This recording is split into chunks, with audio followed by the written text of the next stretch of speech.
Bonjour tout le monde, j'espère que vous allez bien. Donc aujourd'hui, nous allons voir ensemble l'évolution de mon portefeuille en crowdfunding immobilier. Donc en 2020-2021, j'avais commencé à faire un portefeuille que je vais vous montrer vraiment en toute transparence. Donc tous les 6 mois, je faisais une vidéo récapitulative. Donc là, c'est le moment de faire le bilan de 2024. Donc vous allez voir si je perds de l'argent, si j'en gagne, s'il y a des retards, etc.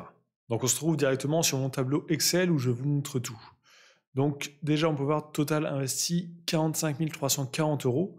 Donc ça n'a pas changé depuis la dernière vidéo bilan. Tout simplement parce que cette année, il y a eu énormément de retard sur toutes les plateformes de crowdfunding. Donc j'ai préféré attendre et voir un peu ce qui se passait. Et justement, c'est ce que je vais vous faire voir ici.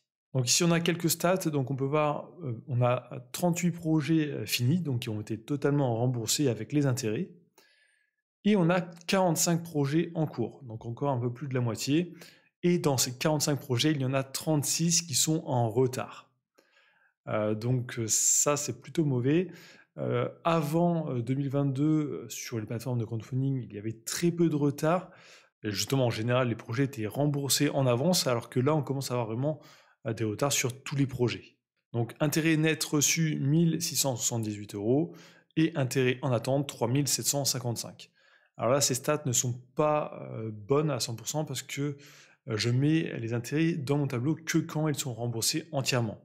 Mais pour certaines plateformes, je reçois les intérêts tous les mois. Donc ça, je les ajoute vraiment que à la fin pour me simplifier la vie. Donc on va voir un peu niveau plateforme, enfin vraiment niveau projet.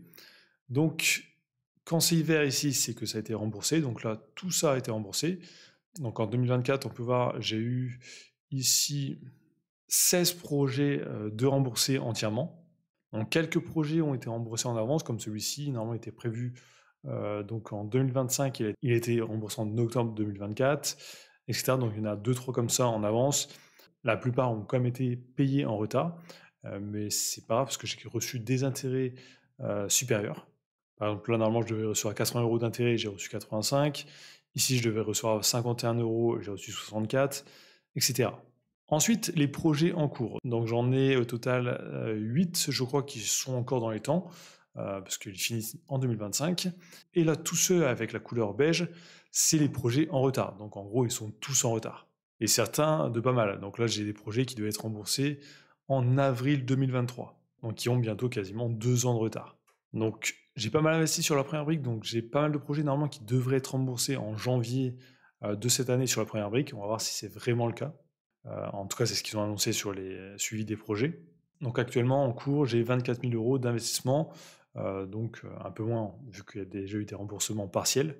Donc pour l'instant, cette année vraiment a été totalement merdique en crowdfunding. C'est pour ça que j'ai totalement arrêté d'investir en crowdfunding immobilier. J'ai juste fait 2 opérations donc en début d'année. Donc là, ici sur la première brique avec 300 et 500 euros. Mais après, j'ai totalement arrêté vu que j'ai commencé à voir qu'il y avait pas mal de retard et vraiment sur toutes les plateformes. C'est pas que sur une plateforme, c'est vraiment partout.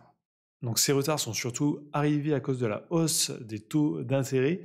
Pas mal de projets n'ont pas trouvé d'acheteurs parce que les acheteurs ne pouvaient plus vraiment emprunter à de bons taux aux banques. Donc ça a posé pas mal de problèmes. Là, les taux diminuent tout doucement. Donc peut-être que d'ici 1 ou 2 ans, on peut s'attendre vraiment à retrouver des projets sans retard sur les plateformes. En tout cas, je l'espère. Mais pour l'instant, cette année, là, 2025, je pense que je ne vais pas du tout investir aussi sur le crowdfunding. Donc je vais laisser ça de côté. Je vais juste récupérer toutes les plus-values et les réinvestir autre part. Donc que ce soit crypto, bourse avec dans les ETF, etc.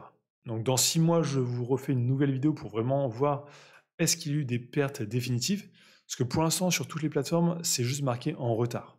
Ce qu'il faut savoir, c'est que quand un projet est en retard, qui a des difficultés avec l'entreprise, bah, les plateformes de crowdfunding, eux, doivent aller en justice pour récupérer les garanties, etc. Donc ça peut prendre plusieurs années pour vraiment récupérer notre argent.